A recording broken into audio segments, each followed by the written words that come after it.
Hi everyone, this is Petal. How are you doing? I hope you guys are great. As you can see, I finally made it to Central Park today. I've been meaning to shoot a video in Central Park forever, and I could just never make the time to come over. But now today I am here and in this little enclave thing by our little pond here, and it's just a beautiful day in the park. There's a lot of people out, a lot of people coming by, so I'm going to be stopping and starting quite a bit.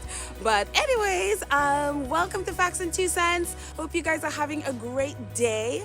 And as you know, we are a channel that supports the Duke and Duchess of Sussex, Prince Harry, Duchess Goddess Meghan, Goddess of Montecito, Baby Lily, Big Boy Archie, Mama Doria, Pula Guy, and the chickens. So that's it. That's who we support. We are not here for anybody else. So if you come at our channel and try to tell us about anybody else, we'll kick you off, we'll block you and everything else. But anyways, it is wonderful to be outside, to enjoy the beautiful, well, as long as we have it, you know, it'll get cold in a minute, but to enjoy the beautiful fall day. So welcome, and I know this has been such a fantastic week, at least the last few days. I'm assuming everybody has now watched Meghan and Ellen, and have been able to think about it, ruminate about it, talk about it, enjoy it, watched it about 50 million times. Some of us have, I'm sure. But anyway, I would love to hear your take, like what your favorite parts of it were. I mean, I had so many favorite parts of that thing, and I would love to hear what you guys thought about it, like what your favorite. So please, in the comments, let me know. You know, I always want to hear your 2 cents. So drop your 2 cents in the comments. I would love to hear it. So of course, some of my favorite parts were when they were talking about baby Archie. Big boy Archie. What am I talking about? I keep calling him baby, and I keep forgetting that he is not a baby. He is a big boy now. Baby Lily. Hello. Excuse me, Petal. But anyway, so some of my favorite parts were them talking about, you know, Archie and baby Lily. And, you know, I remember Ellen talking about him having such a gentle soul, especially with the chickens. And it's like, it was so great just to see a picture of Archie. I mean, Archie with his baskets. It looked like Archie was having a conference meeting with the chickens. I mean, hello, big boy Archie is working with the chickens. And, you know, but also, too, is I think it was just so cute with them just not being into Halloween. It's just like, you know, them trying to put on the costumes and the kids totally not being into it. I could have just imagined the screaming like, I don't want to go trick-or-treating. I don't want to do, you know. Not that he even probably knows what trick-or-treating is, but it was just so funny, and it was just so relatable, especially, you know, working with kids and knowing how kids are. It's like the one time you want to do something great with them, they don't want to do it, you know, and you're like, come on, we bought the costumes, we did all this stuff, and they don't want to do it. And if they don't want to do it, they just don't want to do it. You're just gonna have, I mean, they run the house basically, so you're just gonna have to do what the babies want to do, and that's just it, you know. And I just love that kids are just kids. Yeah, poor baby Lily is teething. Oh, the poor thing. And Meghan, you know, she's like, you know, she hasn't been sleeping. Of course, when babies are teething, if they can't sleep, you can't sleep. So that's just the thing. If they probably poor baby Lily is probably screaming at the top of her lungs, you know, trying to get some kind of relief from this teeth. So, oh, the poor thing. But, you know, but it's like for somebody who wasn't sleeping, Meghan looked amazing. And I also love that they talked about Harry loving being in California. It is so awesome. You know, of course, what's not to love? There's the weather, there's the lifestyle, you know, she talks about the lifestyle and all of that. And I just love that they are happy. I mean, I think that's probably the thing that I got most out of it, is just how happy she is, how she was just free to be herself and to just be goofy and silly and dorky and all of those things. It was just so cool to see Meghan just be Meghan, you know, and just be herself and not, you know, not feel like she has to be all prim and proper. She could just be her goofy self. And I think that's the thing that I enjoyed most about it, is that she's able to do that. And it feels like her and Harry are kind of homebodies, and, you know, and she talked about going to, you know, she'll be cooking for Thanksgiving and they're just going to be home, and, you know, and also she talked about, you know, what he loved about it is that they were able to, because of the pandemic, they were just we were all homebound, and they were just able to spend so much time together building their home. And I could just imagine they have so many things in there that just to keep them, to just make their life happy. And I'm just, it just feels like they're in a peaceful place and just a happy place, and that's all you really want. That's all you can ask for people, and that's all you can, with all the stuff that they've been through, that is the most that you can pray for, is that they are happy and at peace. Meghan also talked about the bench. I was so happy that she did. Although I didn't get my wish, though. I really wanted to hear her read it on television in Spanish. I really was looking forward to that, but she didn't do it. But the cool thing, everybody in the audience got a copy of the bench, and her number one keeps going. It's like that little engine that could. And my absolute fave thing that they did was the prank on the vendors. Oh my gosh, it was Meghan having an opportunity to just be silly Meghan, just be goofy and dorky and just be, her theater geek self and doing improv. And of course, my favorite part of that was the crystals. I was just like dying, like I burst out laughing with the crystals. When Ellen gave them like the moment of silence, I almost thought that they were gonna hold hands and go, I just thought that was like the funniest thing in the world. I was just like, she held the crystals to her head and like they were like chanting. It was just like, I don't know. It's the silliness of it, and and I think with stuff like that, when you're doing that kind of improv, what I love about it is just the total commitment that she had to it. I mean, that stuff only works if you have complete commitment. You can't hesitate at all. You can't hesitate with stuff like that. You can't, be half committed. If it's gonna be funny, you have to commit to the ridiculousness of it. And so one of the things I love is just how committed she was to just be as ridiculous, like mommy, it's like, mommy needs milk. I mean, it was just ridiculous. And also, I think, one of the big reasons that she was there as well is Meghan and Archewell being Meghan and Archewell, always giving back, always there to recognize and support women and in entrepreneurial activities. Just Brittany Stark, this single mom of two. It's so funny, when they called her down, she was so like shocked. She couldn't even remember like her children's ages and which order they go in. It was so cute and hilarious.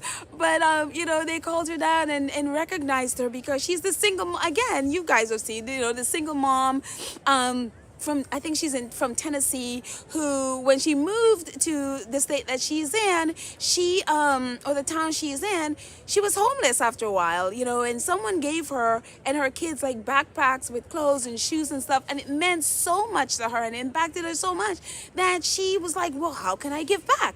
And so, she's like, what can I give? And when you're homeless, you can feel like there's not much you can give. But she gave what she had. She had a talent for braiding hair. And so she's like, well, this is how I can give back. She didn't have money. She didn't have thousands of dollars to be giving back. But she gave what she had. And, and she puts out the ad and thinking, oh, maybe 5 or 7 people would sign up. 30 people sign up, for her to braid their hair. And so I guess she gathered a team of people and they did the hair. And now it's been so successful that they they started a foundation where every month they braid kids' hair, and they do it for free, especially poor families.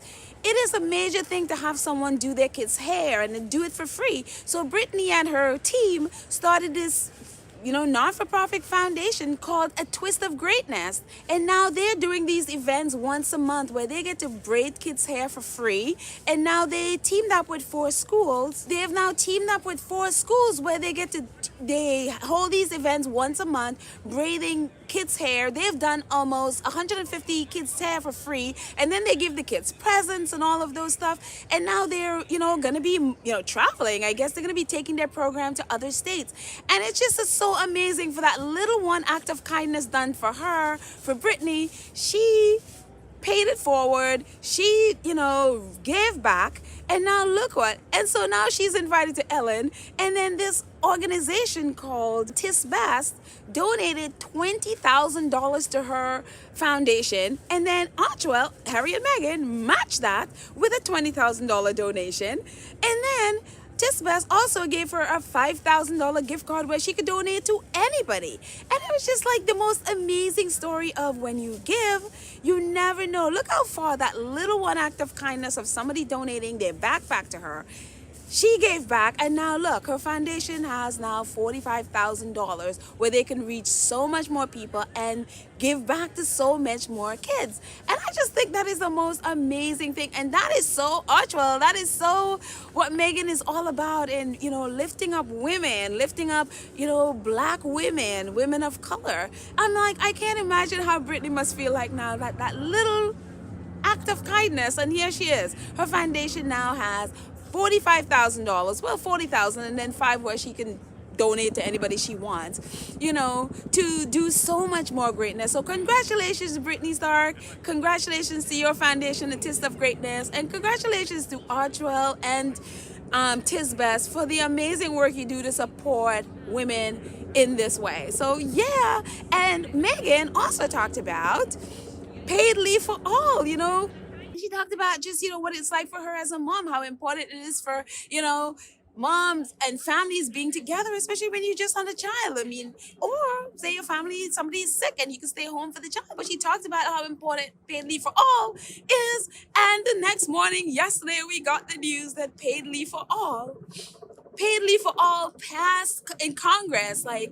it was so amazing. I was just like, I didn't, for some reason, I didn't realize that they were voting for that act yesterday morning. So I was really like, I got caught off guard, not realizing that the vote was yesterday. So it was so amazing that she talked about it the day before, and then it passed, paid leave for all passed the House yesterday. So that's the first step. We're one step closer to getting that bill passed. But now it goes on to the Senate, which is a much harder fight because we have less of a majority. We're like, I think we have one, our majority is one.